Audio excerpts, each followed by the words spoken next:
നമ്മൾ ഇന്നായാലും ഇന്നിപ്പോ ഒരു കടയിൽ കയറിയാലും നമ്മൾ സംസാരിക്കും, ഇന്ന് ആരോടെ ഇരുന്നത് നീ,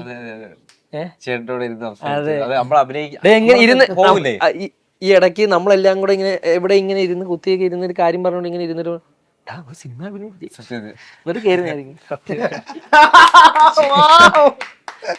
ഇങ്ങനെ. അപ്പൊ അതെ അതെ. പിന്നെ നമ്മള് അതായത് നമ്മൾ കൊച്ചിയിലെ ടിവിയില് തിയേറ്ററിലെ കണ്ട ആളോടെ നമ്മളിന്ന് അഭിനയിച്ചെന്നൊരു ചേട്ടനോട് അഭിനയിച്ചതിനായാലും എല്ലാവരുടെ ആ ഒരു സംസാരം ഇങ്ങനെ പറയുകയും ചെയ്തു. അതായത് എങ്ങനെയാണെന്നറിയോ, സ്കൂളിൽ പഠിക്കുന്ന സമയത്ത് ബാബാ കല്യാൺ, പണ്ടൊക്കെ നമ്മൾ ഈ എന്റർടൈൻമെന്റ് ആയിട്ട് കുറച്ച് കാര്യങ്ങളേ ഉള്ളൂ. ഇപ്പോഴാണ് കൊച്ചുപിള്ളേർ എല്ലായിടത്തും കൊണ്ടുപോകണം, സ്കൂളിലേക്ക് പഠിക്കും. അതുകൊണ്ട് പണ്ട് തിയേറ്ററിൽ കൊണ്ടുപോയിരുന്നു സിനിമ കാണിക്കാൻ വേണ്ടി. അതെ, അങ്ങനെ നമ്മളെല്ലാം കൂടെ ബാബാ കല്യാണിയാണ് കാണിക്കാൻ കൊണ്ടുപോയ ലാലേട്ടന്റെ പടം. അപ്പൊ ഞാൻ എത്രയുണ്ട്, ഞാൻ ആ സിനിമ കണ്ട ആ ലാലേട്ടന്റെ പടത്തിന്റെ കൂടെയാണ് ഇപ്പം. അപ്പൊ ഞാൻ ഇത് എങ്ങനെ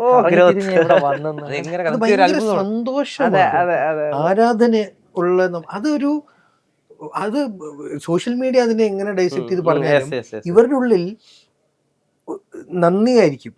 മനസ്സിലായി, മൊത്തത്തിലുള്ള ഒരു ഗ്രാറ്റിറ്റ്യൂഡ്. അത് ഏത് മനുഷ്യനും അങ്ങനെയല്ലേ ഉള്ളൂ, അല്ലാതെ ഉടനെ ഈക്വൽ ആവുമോ ഇല്ല. ഇവര് അത് പൊട്ടത്തരല്ലേ, ചിന്തിക്കുന്നുണ്ട്. പിന്നെ ഇഷ്ടമുള്ള ആൾക്കാർക്ക് വേണ്ടി ഇങ്ങനെ സംസാരിക്കും, അത് ചെയ്യും, ഇത് ചെയ്യും, പറയും. പക്ഷെ കൂടുതൽ ആൾക്കാരും നല്ലതിനു വേണ്ടി നിൽക്കും. ഇപ്പൊ സിനിമയാണെങ്കിൽ ഏതായാലും നല്ലതാണെങ്കിൽ ആൾക്കാർ എല്ലായിടത്തും വരെയും പോയി, കൊള്ളത്തില്ലെങ്കിൽ കൊള്ളത്തില്ല, അങ്ങനെ തന്നെ.